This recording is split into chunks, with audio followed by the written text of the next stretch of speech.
दोस्तों कहते हैं कि जो भगवान कृष्ण को एक बार भी प्रणाम कर ले उसे माता का स्तनपान करने की आवश्यकता नहीं होती है, क्योंकि वह समता को प्राप्त हो जाता है। तो चलिए इसी के साथ आज का वीडियो शुरू करते हैं और देखते हैं कि कर्म योग क्या है।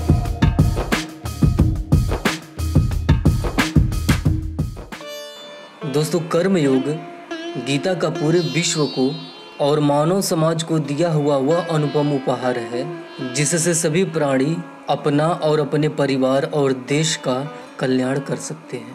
कर्म योग वह गुप्त और रहस्यमय विद्या है जिसका विशद वर्णन भगवान श्री कृष्ण भगवद गीता में करते हैं। भगवान श्री कृष्ण कर्मों को करने की ऐसी उत्तम शैली बताते हैं जिससे साधारण से साधारण कर्म, फिर वे चाहे हमारे घर परिवार के कर्मों से संबंधित हो, चाहे हमारी नौकरी और हमारे व्यापार से संबंधित हो, उन सभी कर्मों से हमारा भगवान से योग हो सकता है। अर्थात जीते जी हम समता को प्राप्त हो सकते हैं, उस परम आनंद, उस परम शक्ति को प्राप्त हो सकते हैं जिसको मनुष्य मात्र ही नहीं बल्कि पूरा विश्व खोजने का असफल प्रयास कर रहा है।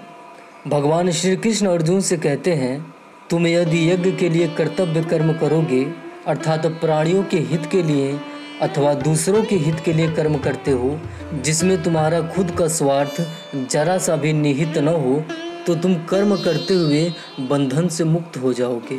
भगवान श्री कृष्ण कहते हैं, प्राणियों के लिए कर्म करने वाला व्यक्ति घर परिवार में रहकर भी इस भवसागर से बड़ी आसानी से पार हो जाता है। जब अर्जुन भगवान श्री कृष्ण से पूछते हैं कि आखिर कर्म क्या है और अकर्म क्या है, तब इस प्रश्न पर उत्तर देते हुए भगवान श्री कृष्ण कहते हैं कि जो मनुष्य कर्म में अकर्म देखता है और जो अकर्म में कर्म देखता है वह सभी मनुष्यों में बुद्धिमान है, योगी है और संपूर्ण कर्मों को करने वाला है। भगवान श्री कृष्ण अकर्म की परिभाषा बताते हुए कहते हैं, जब व्यक्ति ज्ञान योग के द्वारा अपनी बुद्धि से ईश्वर प्राप्ति के लिए चिंतन करता है तो उसे अकर्म कहते हैं। और कर्म का अर्थ बताते हुए भगवान श्री कृष्ण कहते हैं कि जो व्यक्ति बुद्धि के साथ साथ ईश्वर को प्राप्त करने के लिए कर्म करता है उसे ही कर्म कहते हैं।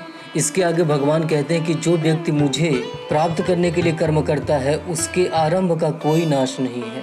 अर्थात अगर इस जन्म में भगवान की प्राप्ति के लिए कोई कर्म करता है और उसकी मृत्यु हो जाती है तो अगले जन्म में भी वह अपनी आराधना वहीं से शुरू करते हैं।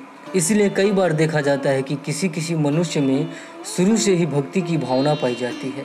फिर भगवान श्री कृष्ण विकर्म के बारे में समझाते हुए कहते हैं कि विकर्म का अर्थ सांसारिक कर्मों से है।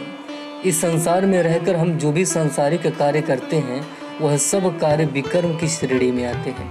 उदाहरण के तौर पर किसी की मनोकामना पूर्ति के लिए भगवान की पूजा पाठ, दान करना, लोगों की सहायता करना, यह सब विकर्म कहलाता है। कर्म योग को समझाते हुए भगवान श्री कृष्ण अंत में कहते हैं कि मुझे प्राप्त करने के लिए मनुष्य जो भी काम करता है उसका फल मैं ही हूँ। ऐसे में उसे फल की इच्छा करने की ज़रूरत नहीं है, क्योंकि अंत में मैं ही तुम्हें प्राप्त होऊंगा। तो दोस्तों आज का छोटा सा वीडियो आपको कैसा लगा? अगर वीडियो अच्छा लगा हो तो लाइक, शेयर और कमेंट करके जरूर बताइएगा। साथ ही हमारे चैनल को सब्सक्राइब जरूर कर लीजिएगा। तो मिलते हैं फिर नए वीडियो के साथ। धन्यवाद। जय श्री सीताराम।